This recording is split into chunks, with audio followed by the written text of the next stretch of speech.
Hello, everyone. My name is Robert Winfree, and what you're about to listen to is an old episode of a podcast I used to host called Everyone Loves a Bad Guy. But not just any episode. Believe it or not, this time around, this is the very first episode of this this podcast. Uh, so if I sound a little bit, I'm not the most animated guy to begin with, but if I sound even more, a little bit flat and whatnot, that was still me kind of finding my legs as far as how my style of hosting for podcasts and whatnot. So be a little bit forgiving as I much much earlier in my podcasting career was still finding myself. This episode originally aired August 7th, 2013, and as I mentioned was the first ever. It kicked off a several-year run for that show, and I said this before, I have fond memories of that podcast. I occasionally debate bringing it back, but ultimately have to settle on letting it lie where it is. I did it. I had a lot of great times with it, and I did it until it was time not to do it anymore, is kind of the short way of saying, describing the lifespan of that podcast. But before I throw you back in time to myself and Mark Radulich talking about the Terminator, which was an interesting choice for my first ever podcast. My first ever hosted podcast. I obviously contributed to many others before that. Thank you in advance for any bits of interaction with this product you give it. Like, comment, subscribe, written review, star rating, and share if at all possible. Our sponsors for the episode. First up, let's talk music. Since we're talking Terminator, it does have one of the iconic kind of hooks for a theme song. Then the very, very classic dun-dun-dun-dun-dun. I can't do music. I don't sing. And that's very, very obvious. But if you would like to listen to that or any other of the 70-plus million songs available on the Amazon Music Unlimited service, we're offering you a free 30 days of that. Go to getamazonmusic.com/W2M Network. There's a link down in the description as well. And fill out the little form, and you get 30 days, no fuss, no muss, of access to Amazon Music Unlimited. After that, if you'd like to keep it, they start charging you. If you just want to have the free 30-day trial experience, hey, I'm not going to judge you one bit, and you'll get it, and it's a great service. And then after that, you can just go back about your life as it was before. So again, getamazonmusic.com/W2M Network. Our other sponsor is Grammarly. For you listeners of the W2M Network, Grammarly is offering a free download of the Grammarly software. Grammarly's AI-powered products help people communicate more effectively. Grammarly helps you write mistake-free on Gmail, Facebook, Twitter, LinkedIn, and nearly anywhere else you write on the web. Grammarly corrects hundreds of grammar, punctuation, and spelling mistakes while also catching contextual errors, improving your vocabulary, and suggesting style improvements. To download Grammarly today, go to getgrammarly.com/W2M Network. Again, that's getgrammarly.com/W2M Network to download Grammarly for free. There will also be a link to that in the description below if that's your preferred methodology of getting there. All right, with that out of the way, let me pitch it back to myself. Poor little younger, more innocent me hosting his first ever podcast. How far we've come, how far we have not come in some respects. Past me, it's all you, buddy. I already know you're going to do great.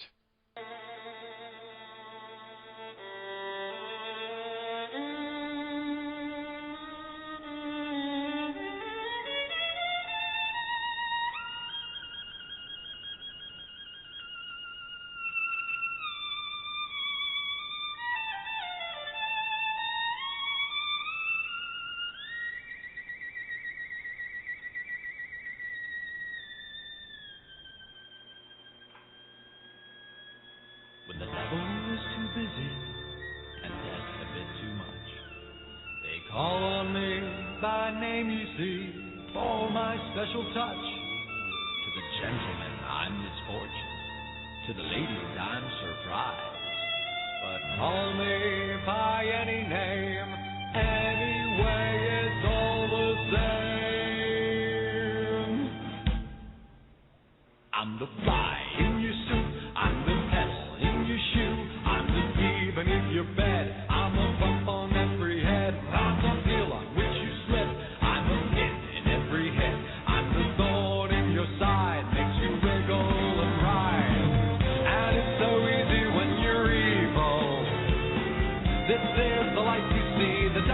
bosses have to me.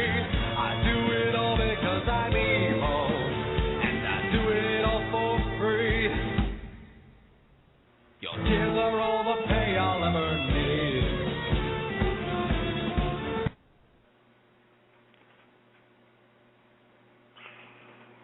Hello, welcome to the first ever Everyone Loves a Bad Guy podcast. I am not Mark Radulich, though he is kind enough to let me utilize his Blog Talk Radio account. I am Robert Winfree, and I'd like to thank you all for joining me. If you have chosen to do so, I hope you have.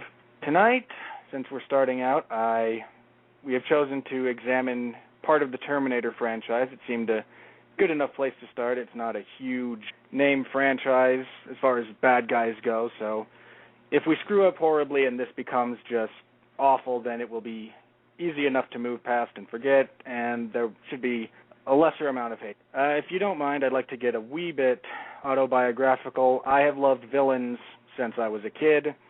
I saw The Lion King in theaters when I was a child, and I thought Scar was awesome. The fact that he has one of the best Disney villain songs ever probably helped, and Jeremy Irons doing phenomenal voice acting, and from there, I've never looked back. I have been a huge fan of villains, any genre, any medium. A good villain makes everything else better. It's absolutely vital that you have a great villain as far as crafting a good story. It goes in, it transcends all time. You need a great villain. I decided to start doing this partially because of some of the backlash that's been going on over Iron Man 3. We're not discussing that here, and I don't want to spoil anything if anyone hasn't seen it, but the handling of the Mandarin has been generating some controversy between people who are fans of the comic books and have just been into the movies and like seeing blockbusters. So I figured this would be a good time to start looking into this particular theme with that fresh on everyone's mind. I do not have a regular co-host yet. I'm hoping to get one eventually, but since this is just starting, we're still going by kind of the seat of our pants. I do have a special guest today. He hosts a variety of podcasts, The Long Road to Ruin, the 411 Ground and Pound radio show. He guest spots on the Three Beards every now and then. I'm doing all this plugging for him, and I'm sure he's going to thank me for that. If you could welcome my first guest, and hopefully he brings the same level of excellence that he has to everything else, it is Mark Radulich. How you doing, Mark? Good evening, sir. Figured let me get my villainous greeting out there, since that's the name of the podcast. How you doing? I'm doing pretty good. Again, need to thank you again for letting me piggyback on your... It makes things a lot easier when I don't have to worry about as many time constraints. Sure, anytime, buddy. So, we're talking about Terminator tonight. I'll plug a bit the second half of this. This is part 1 of 2. Tomorrow evening, roughly the same time, I will be looking at Arnold as the Terminator as a bad guy with Stuart Lange. I'm probably mispronouncing that, but for this part, we wanted to look at Arnold's T-101 Terminator as more of a good guy opposite the bad guys of Robert Patrick and Christiana Loken as the T-1000 and TX, respectively. So, Mark, how old were you when T2 came out, when Judgment Day came out, the big blockbuster, recently ranked number 3 by Jeremy Thomas at 411 on his top 16 greatest blockbusters of all time? How did you receive? Let's see. It was July 1st, 1991, when it came out. So I was a freshman, I think. I was either a freshman or a sophomore in high school in 1991. This gives you an idea of how old I am now. And I remember riding my bike to the Sunrise Mall in Massapequa to go see Terminator 2. And everything surrounding that movie itself was just phenomenal and chock full of really good memories for me. You Could Be Mine by Guns N' Roses. The kid who's in the movie, what's his face? Well, he hadn't gotten terrible yet. Child actors are weird that way. They either start awful and become tolerable, or they start good and become awful. Yeah, Edward Furlong had not gotten horrible yet. He was actually really, really good in this. Just everything about the movie was fantastic. And Terminator to this day remains one of my favorite franchises, despite what Hollywood has done to it in recent years. Blame Mick G, not Hollywood. No, it's all Hollywood's fault. Hollywood's the big evil entity. Well, then at some point down the line, we'll do a podcast demonizing Hollywood because they make great villains to those of us who are fans of. Excellent. Sign me up. I will if we get around. So, Robert Patrick's T-1000, liquid metal, can form himself into anything. A different take, for those of, I'm assuming everyone listening to this has seen the movies. You get, in the very beginning, you get the same Arnold entrance that you did from the first, and you get Robert Patrick kind of miming how Kyle Reese came into the picture. He's human, he's moving around very quickly, he's stealthy, he looks like he just knocks people out to get their clothing. And you've got Arnold who drops into the middle of the desert, stands up, walks into a bar, proceeds to beat the crap out of a bunch of bikers and take their clothes. You get the reveal a little bit later about Robert Patrick actually being the bad guy and Terminator's the good guy, but how did that compare for you at least? You have the T-1000, the next level of Terminator in a lot of ways, versus, he calls himself an obsolete design in the third one, but you get the sense it's kind of the same thing here. He's outmoded, he's overmatched, after being made so phenomenally unstoppable in the first one. Now you have that same unstoppable creature, and he's facing down something even worse. I loved it. I really enjoyed the visual juxtaposition of Arnold, who's this hulk of a man, no pun intended. But, what do we know of Arnold?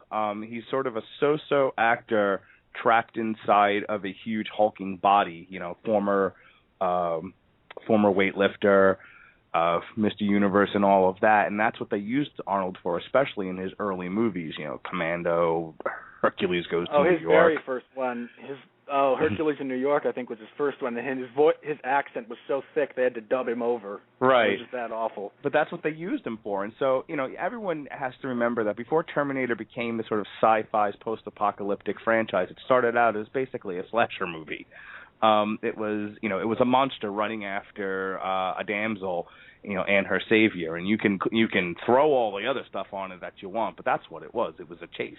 To bring him back and then cast him as the hero opposite, and this is what I mean by the juxtaposition. If you compare just Arnold Schwarzenegger versus Robert Patrick, you would assume Robert Patrick would get his ass kicked 8 ways from Sunday, which makes it awesome that he's so much more unassumingly powerful. They gave him a great gimmick. This was I think one of the first uses of the liquidation special effect. Solid. Yeah, it was. And speaking of special effects, they're awesome in that movie. Those special effects still hold up today, which should tell you something about the craftsmanship and whatnot that went into that movie. That all these years later, you could hold that up to anything more or less that has come out of Hollywood. Well, what's great is if you ever watch one of my favorite things, and my wife's not a fan of gross, so I always love to whenever the original Terminator's on, I love to make her watch the Stitch scene in the bathroom in the original Terminator. One, because it's horrible.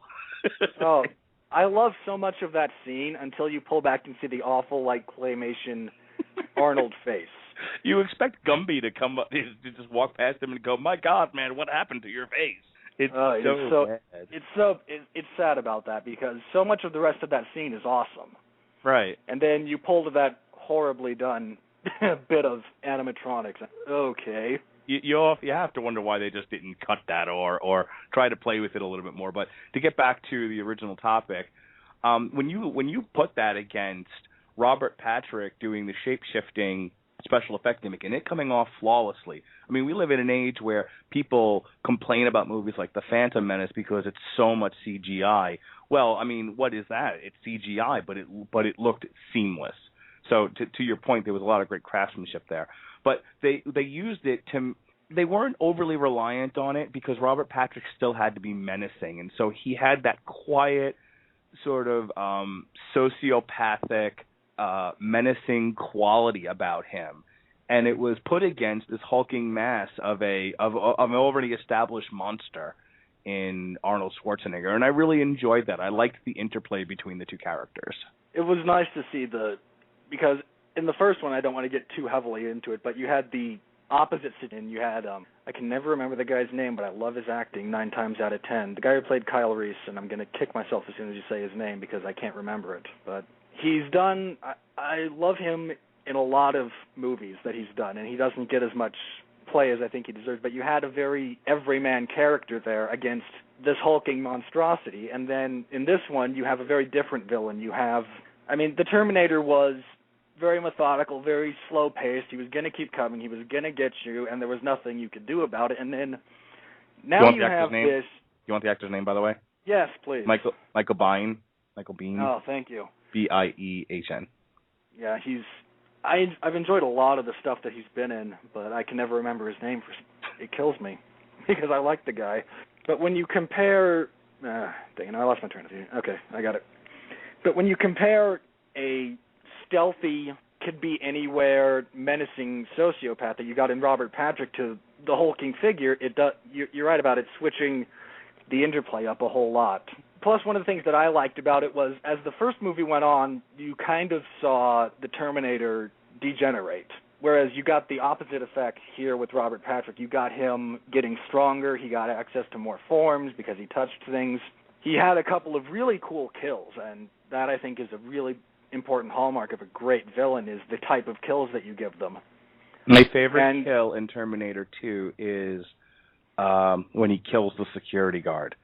Absolutely, because he comes up out of the ground. He was a puddle on the ground, and shoots the guy through the eye with his finger that he turned into it. But it's how that scene plays out that's so great. One of the things that makes Robert Patrick, I think, a genuinely scary and menacing villain is that instead of being sort of bombastic and over the top and villainy, he's just, the guy doesn't know what to make of what's going on here. I mean, basically, this really, really creepy fella walks up to the security guard, sticks his finger in his eye, and it quickly, becomes a knife. And it's just that whole, the guy's in deep shit because you've been with this character up to this point. You know what's going to happen, but how is he going to do it and when is? And you're just, if it can produce that moment where you want the guy to run, the victim to run away, then it's an effective use of tension in a scene that's supposed to have it. And so and they do that throughout the entire movie. I think sometimes the Terminator franchise, not this one especially, but overall gets unfairly maligned. But Terminator 2 had a lot of great cinematic scenes that use all the elements of movie making very well. I agree. I think another one of his great kills, a tribute to the character, this one isn't Robert Patrick, is the one where John Connor calls his foster family, and you get the mom on the phone, and the dad walks off screen, and you get the sense that the dad's kind of a douchebag anyway. And she just sticks her arm off screen, and you hear the shunk of something, and then and Arnold is now mimicking the kid's voice at that point. He hangs up the phone. And you cut back to her, and the camera slowly pans to the left, and you reveal the arm that is turned into a sword that is stabbed through the milk carton into the guy's face. Right, and it looks like a steel beam from a building that just swung into the living room. That was another really nice sequence as far as that goes. And since we're going to talk about the other one too, which doesn't work as well, if you don't mind going a bit long road to ruin here.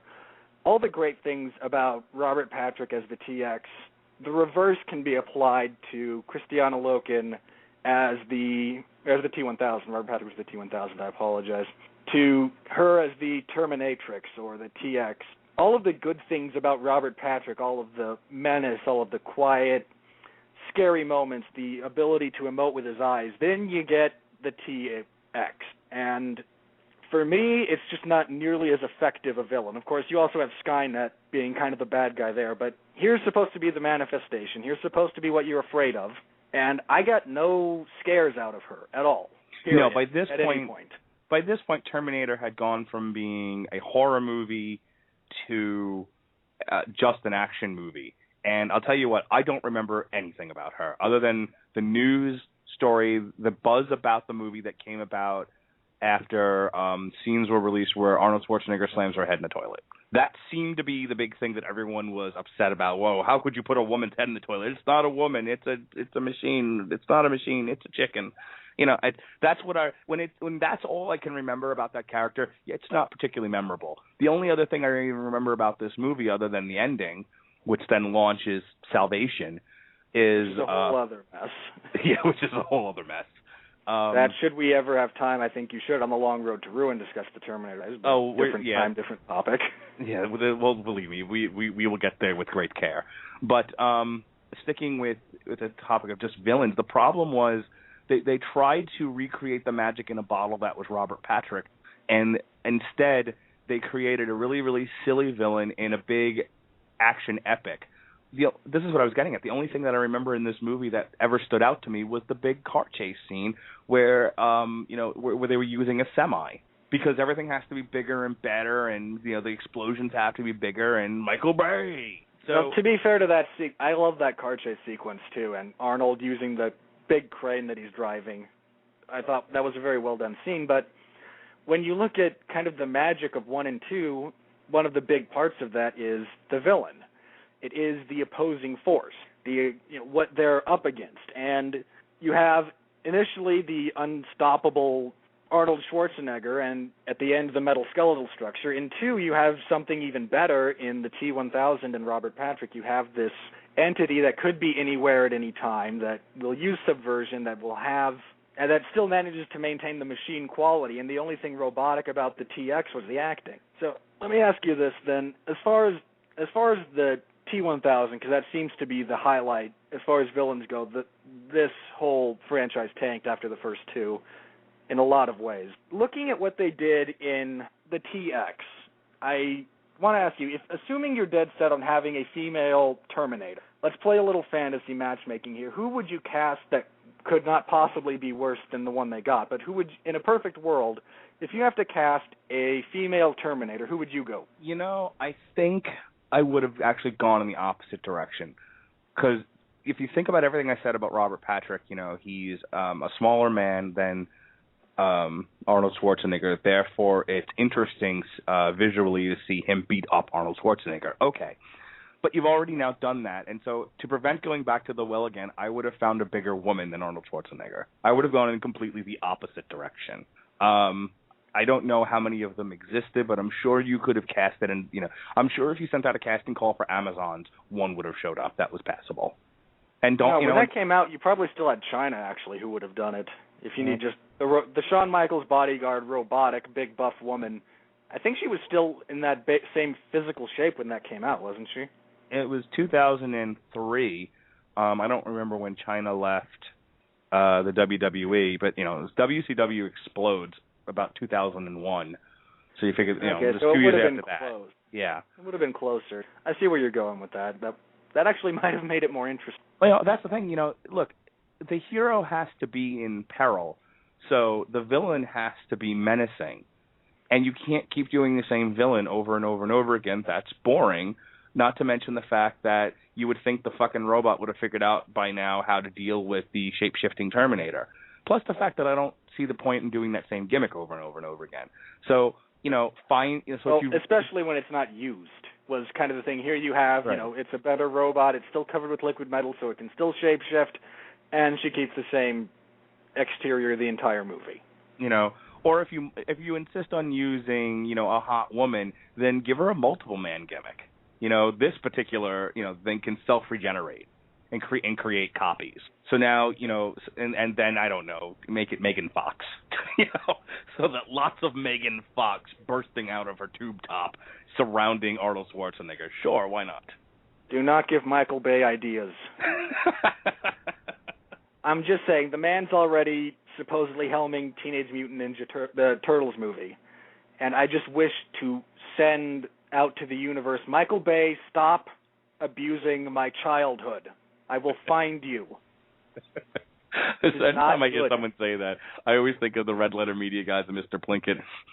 So George Lucas didn't rape my childhood, polio did. That's a good one. Now, that was my thought when I heard he was doing Turtles after what he turned Transformers, to now give him the Turtles. I mean, how are you going to make things blow up in a Turtles movie? Anyway, I digress. Give him enough money, he'll find a way. But I think to answer your question simply, either they had to go bigger than Schwarzenegger, or they had to give the robot a new gimmick that was more menacing than shape-shifting. Yeah, I agree completely. So back on the positive side of things, the T-1000, one of my personal favorite sequences involving him. And he had some great kills, but I think, for me at least, kind of the moment when you got the chills down your spine, sort of, that indicates a good villain, was when he's got Sarah, it's in the final sequence, and he's got Sarah pinned against the wall with one of his needle fingers, and he's slowly twisting it, and he's telling her, call to John. And he's just deadpan almost. You know, there's something to be said for villains that are over the top and enjoy their sadism, and there's something also altogether disconcerting about him being so detached from the act of inflicting pain on this person. Well, I like the implication that there was no, and they did this actually with even the first Terminator. That was actually part of the marketing. But I don't want to steal too much of Stuart and your thunder for tomorrow, so I'll just keep it on the T-1000. Was there was no reasoning. There was no ability to connect with this character as the victim or potential victim. There was, what were you going to say? You know, I'll pay you. You know, I'll give you anything you want. Stop. I have a child. I mean, it was a death machine carrying out its work, carrying out its programming. And I think as an audience member, that's where you feel for Edward Furlong and Linda Hamilton is, if this thing corners you, you're dead. And so that is a hallmark of, especially, you know, a villain like this that's meant to be kind of a force of nature. And there are others in that same vein that I do want to get to further down the line, assuming this podcast continues beyond the Terminators, and I'm certainly hoping it does. But you do have the force of nature villain that will just, you're helpless against by and large. You can try and escape, but there's very little you can actually do. Now, since we have about 5 minutes left, I know before this, Mark and I kind of agreed we weren't really going to touch Terminator Salvation because that is its own mess. But since we have a little extra time, I want to talk a bit about that movie and its severe lack of villain and how much that hurts that movie. Now, I have to confess a little bit, I've never seen the whole thing start to finish. I've seen the whole thing in pieces, but I can never commit myself to sit through it and not so horribly disenchanted by it. Hang on, Robert. Let me make this really easy for you and say the problem with Terminator Salvation is the same problem you have with movies like 2013 and to a lesser extent movies where an asteroid comes out of the sky. You mean 2012? Yeah, 2012, sorry. But basically any movie where your villain is the weather, you know, or the earth, any natural disaster movie, this is the common problem, and that was really the issue with Terminator Salvation. The villain was the situation. So the heroes are constantly having to overcome the situation of living in a post-apocalyptic world, but you never had a focus point. It would have been as if the rebels were fighting the Empire without Darth Vader helming the damn thing. So it would have been rebels fighting stormtroopers over and over and over again, and you would have had these heroes to identify with, but they were essentially just blowing up guys in white suits. That's not... That doesn't establish the kind of tension that you want that really brings an audience along. It's you know, I guess it's interesting up to the point where you're having to see how these characters deal with the world that's falling apart around them. But after a while, it's like, well, if this doesn't get somewhere and tell a story soon, I'm going to be pissed. So it's more like Terminator Salvation was more reality television in a post-apocalyptic world than it was I think the movie that they were trying to set out to create. And that's because it lacked a person villain that they could point to. Even if Skynet had sent out a proxy of some sort to chase them down, that would have been nice. That would have been really, if they had something. I mean, it says something when the best part of that movie is I was sad they didn't go with the original idea of the slow reveal to young Arnold as the Terminator in that final sequence. And if they did, and I'm misremembering, it's just because the movie's so horrible. But we could see him, but he's more like a final boss than, you know. Oh yeah, I agree. But like, it's sad when that's that's like one of the highlights of your movie, a slow reveal to a CGI'd young Arnold as the Terminator. Well, you know that as some other reviewers say, when you're big denouement, when your final conclusion is essentially a fan service, you have a very weak movie on your hands. Yeah, that's very... Okay, down to 1 minute and 40 seconds for those of you using the stopwatch at home. I want to ask you something specifically now. I want to go back to Judgment Day and a little bit of the second one. You hint, and a little bit of the third one, not the second one we're talking about. When you're discussing the lack of as far as robot villains go, and this may be a bit of a stretch here, but I personally, if you have some sort of objective ranking system for villains, if you have robot villains, is there anyone off the top of your head that you would say is a better villain than either? I'll give a little bit away, but that is better than either Arnold in the first Terminator or Robert Patrick as the T-1000? Well, I would tell you that I think Robert Patrick was a better monster villain than Arnold was. I think Arnold did his job well. Robert Patrick just did it that much better. But just off the top of my head, maybe if on a different day or after you bring up yours, I'll go, I should have thought of that.